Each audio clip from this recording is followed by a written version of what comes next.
Hey friends, how's it going? Just warming up the saw shop again. And when I'm warming up the shop, I just kind of putski around. I putter with little projects, clean up, go over a few things. I'm getting ready to start on the Homelight 922 Super XL. And I want to pull down Buchan's Super Pro 70.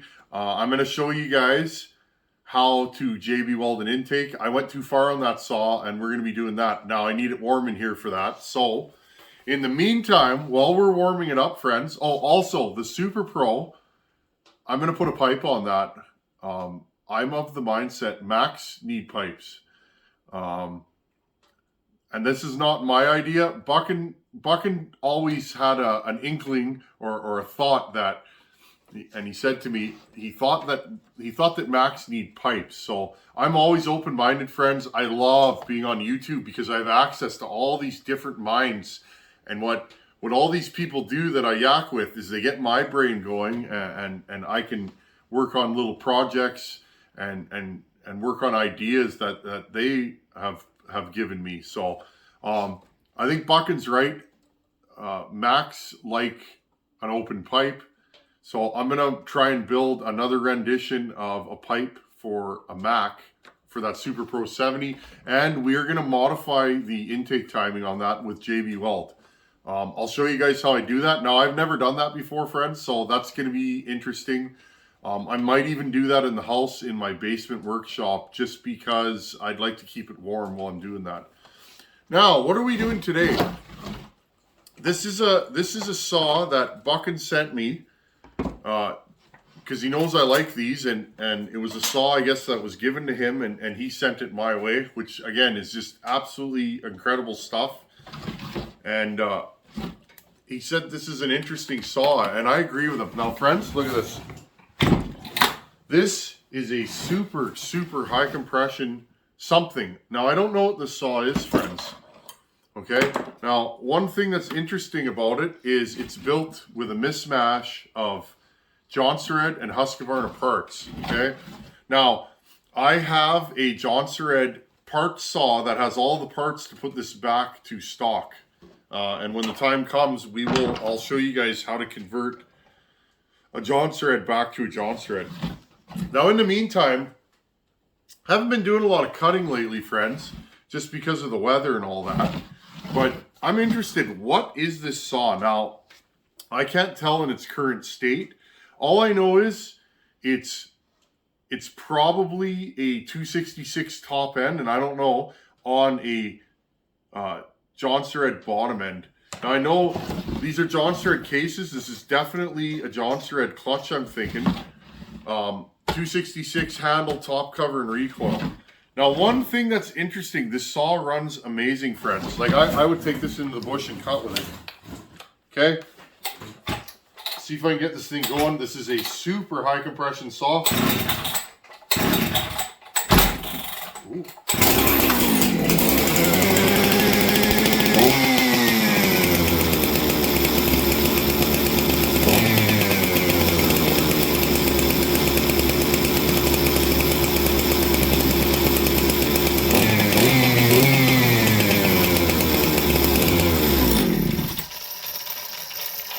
And the kill switch is dead.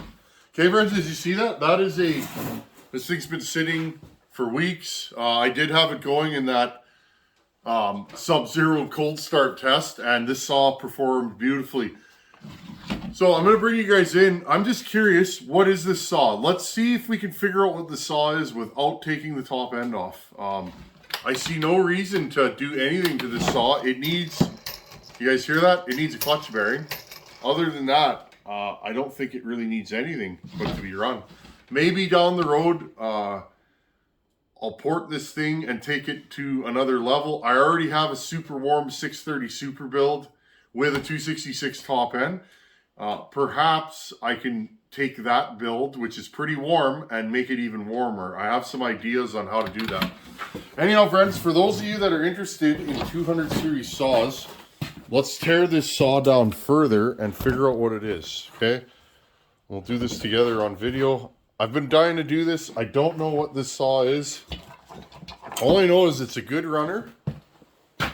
It starts incredibly, and it idles nice. It's got really snappy throttle. This saw may have been ported, friends. Now, I don't know if this doesn't bring us the answers we're looking for. Maybe we will pull the top end off and see what this thing is. It's just a mystery saw, and I'm in a mystery saw kind of mood. And I'm in a dropping my tools kind of mood, friends. Okay, 3 screws takes the top end off. There we go. I think I've shown you this saw. Well, I showed you the saw when I got it. Okay, 266 top cover, 266 air filter. The dead giveaway that this is probably a bigger top end is it has an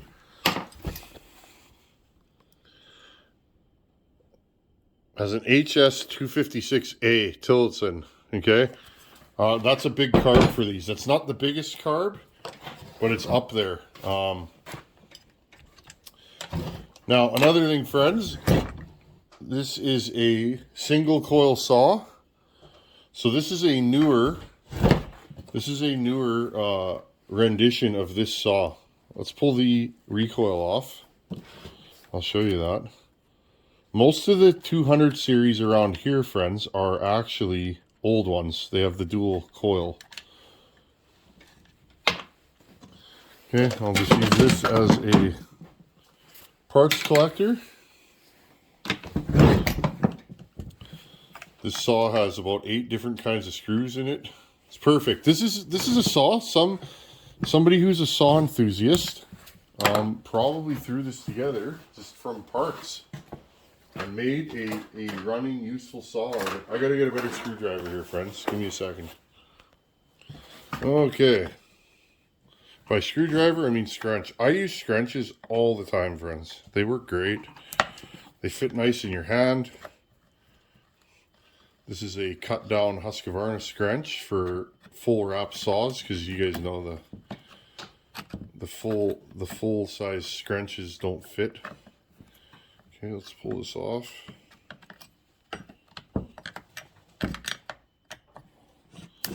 Definitely like to do a couple more 200 series builds. A 268 worked out really good. That was just a nice entry level, nice easy going build. It runs absolutely amazing. And it's a fairly strong saw.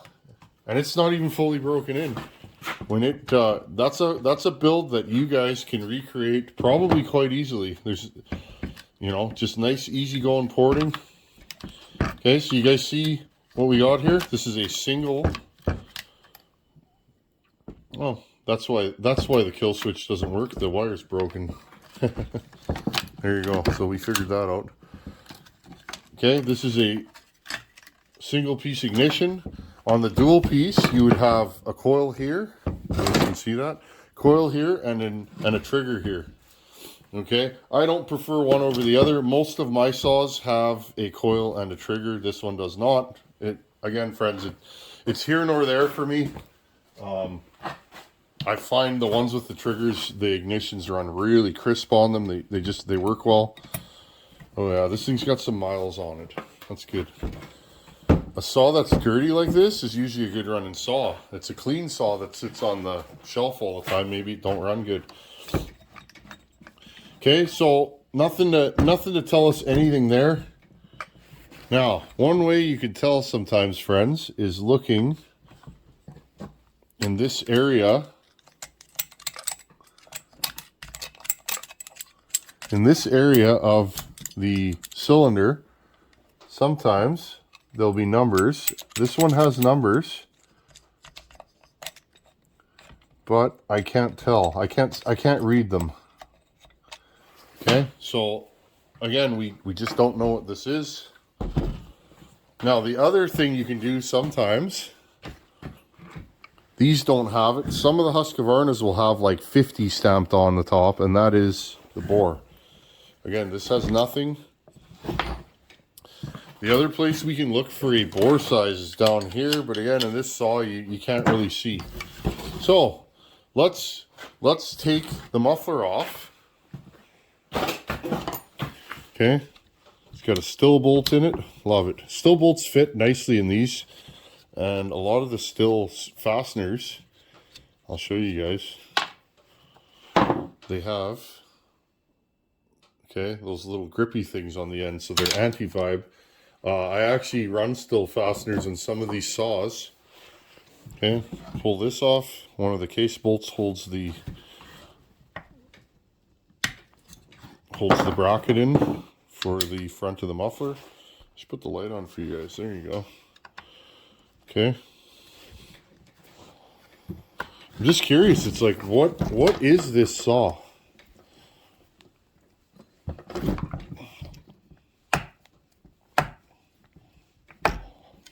Ooh, that bolt is not happy with this. So I'll grab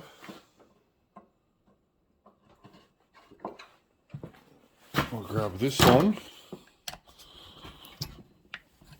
That's where you don't mess around with the ball end ones, because you can strip it out. There we go. Get this off.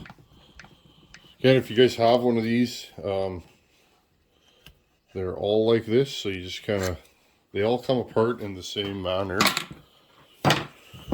Okay, so there's that.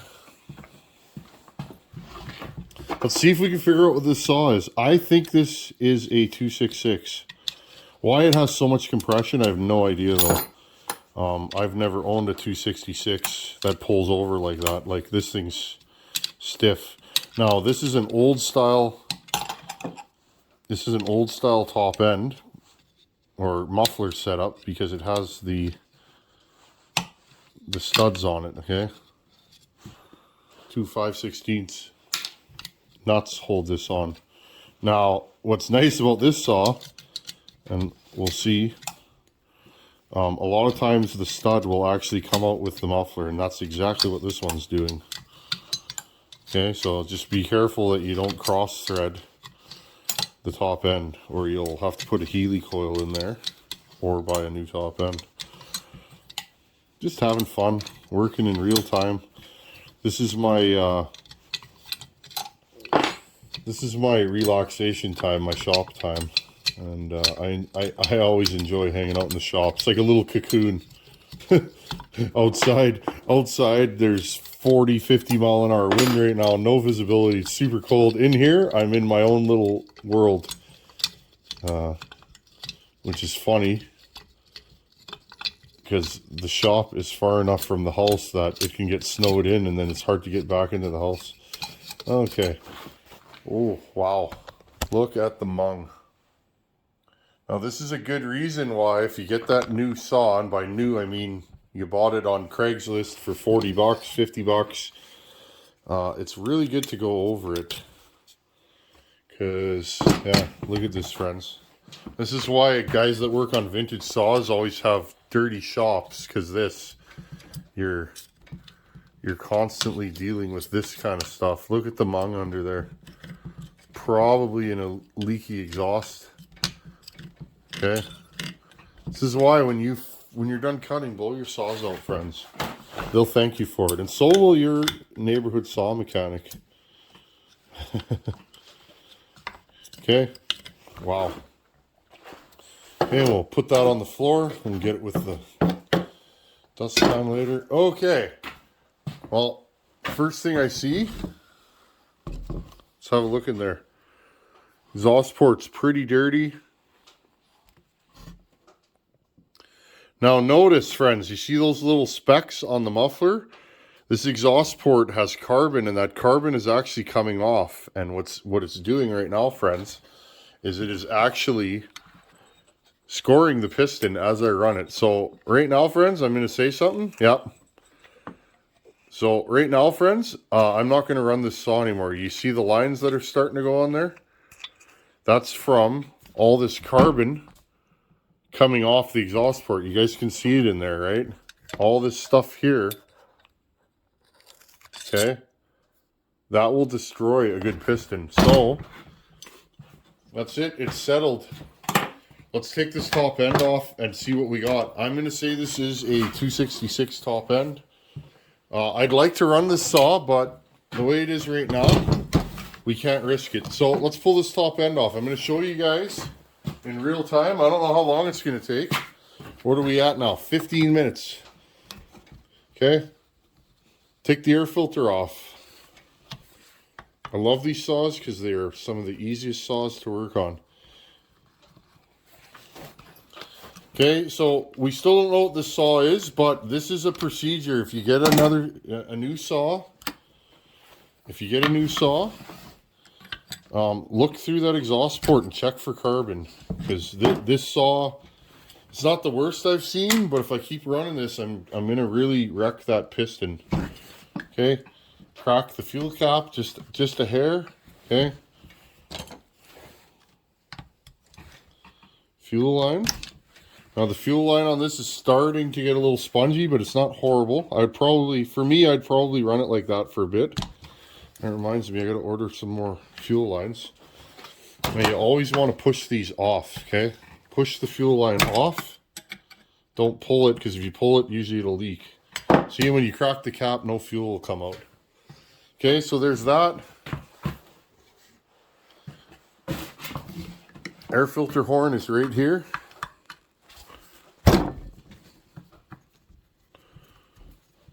Sorry, friends. Can you guys see what I'm doing here? There you go. Okay. Drop your tool. Okay, air filter horn.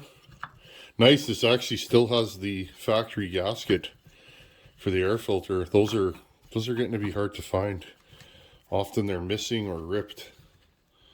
Okay, air filter horn right here. One screw there.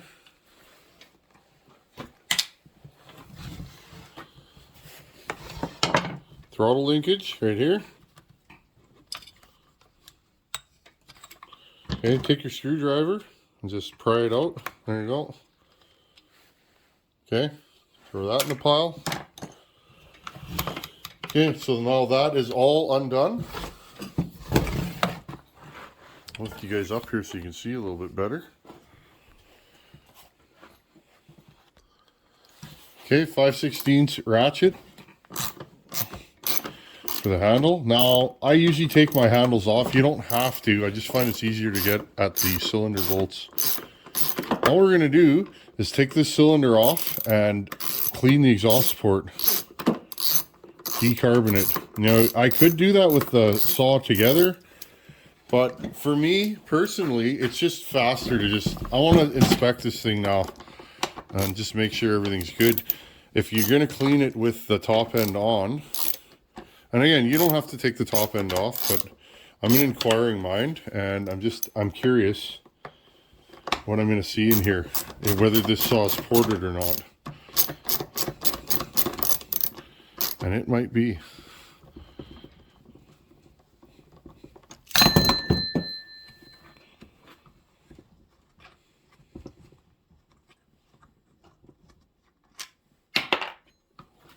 Yeah, if you're going to clean it off, then just clean your exhaust port out. Pull this piston until it's at top dead center, so the exhaust port is closed, and then scrape it out. Give her a wipe, and there you go. That used to be regular maintenance back in the day, I hear. Before they had really good. Oh, seeing we have two different bolts in here. Before they had really good two-stroke oils, apparently that was the way it was. Donnie Walker would probably know about that. My buddy told me when he used to work at a Husky dealer back in the day, that was a thing. Guys would bring their saws in and you'd decarbon the exhaust ports. I tend to not get any carbon in my exhaust ports. When I run my saws, I run them hot, and I think that keeps the carbon to a minimum. We could do the oil argument, but I don't do that. Whatever oil you use that works is probably a good oil. Okay, so we got the handle off. Now we take this.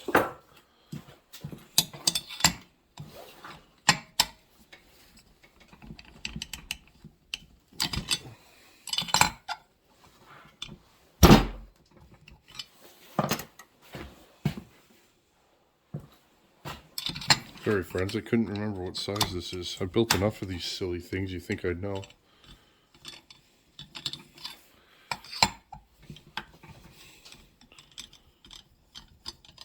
I miss doing this kind of stuff, friends. We used to chat and putter at the bench all the time. I think I'm going to get back to that for this year. Stay with my roots. I enjoy making content, and I enjoy tearing things down on film and showing you guys what I'm doing. Okay. There you go. 4 bolts are off. You guys ready? There we go. This saw is not ported. What it is full of carbon. Interesting. So we have a... Oh, wow. Here. Take a look at this, guys. Pretty clean in the bottom end. Lots of mung here. I'll pack rags in here and give this a thorough cleaning. This saw has a base gasket. Okay, see that? That's carbon starting to eat away at the piston. That's all that is, friends. And lots of carbon on the top. Intake seems to be okay.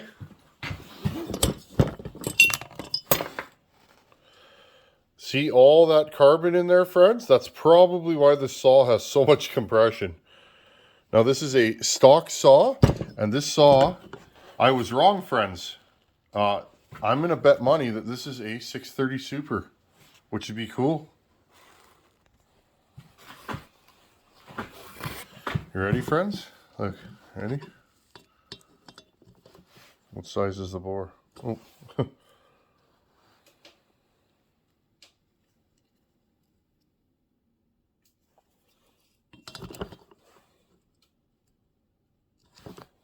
Let's make sure this thing's zeroed. It's cold. Okay, friends, here we go. 47.84. It's a 48 mil cylinder. This is actually incredible, friends. I've been wanting to do one of these on the channel for a while. And I think when the time comes, we will do that. See the carbon in there, friends? I'll bet you $1 million that that's why this thing is such a high compression saw. Because it's all carboned up. So what this is a 60cc 630 Super Johnson Super 2. These are good running saws. They're quite strong. And I think, friends, when the time is right, because I know you guys are enjoying all the work we're doing on the 200 series saws. I think when the time is right, friends, maybe, not maybe, we should port this as a 60cc saw and see what kind of power can we get out of a 60cc saw. I'm going to wipe down the sides of the cylinder right now, friends. And, here.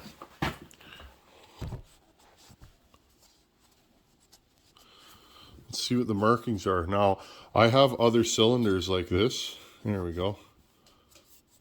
So this is a KS cylinder. FK9 48. 48 is the bore size. Okay. Now, I'm going to show you guys something interesting about Johnson. Johnson got the Go Fast goods before Husqvarna a lot of times. That is a honking big carburetor for a 60cc power saw. Okay, that's the size of carburetor that the 266 has got, and that's why I thought perhaps this is a 266. Now, the giveaway that this is a Johnson carb, though, is when you pull the choke, watch, when you pull the choke, click, that cam holds it. Okay, now when you push the choke closed, see that? That cam still holds your fast idle. And then when you pull the trigger, see, it lets go. I'll show you guys that one more time. And then the other side. Okay, so that is for sure a Johnson carb and a Johnson top end. So there you guys go. Yeah, this thing's full of carbon. I'll have to clean it and inspect it. Oh, we got some plating wear there. You guys see that? No big deal. We can clean this up. Look at all that carbon in there, friends. So, and again, if I know for some of you wouldn't take the top end off, but I mean, for me, if I keep running this saw, especially a cool vintage 630 Super, okay? Oh, and that bottom end is full of mung now. Okay. So I'm going to have to clean this bottom end out. I see mung in there. But these pistons, the early ones were dual thin ring. You can't get them anymore. I think you can still get this piston. I'd like to try one of these in a 365 Husqvarna. But if I kept running it, eventually, friends, I'll zoom you guys in here. Eventually, I would probably destroy this piston. Or not. You either burn the carbon off or you kill the saw. So, for me, friends, I would rather take the top end off. Maybe you got to buy a gasket, which again, to me, is no big deal. You buy a gasket and you inspect and clean the saw. Bottom end looks good. It's tight. And I'll just go over this saw and we could port it or do whatever. Maybe we'll run this stock. I've never had a stock 630 Super on this channel. I think what I'll do, we could run this stock and we could run it, say, against a 61 Rancher. That would be interesting, wouldn't it? Does a closed port saw run with a open port saw or vice versa? Who knows, right? So, interesting. So, we have a 630 Super 2.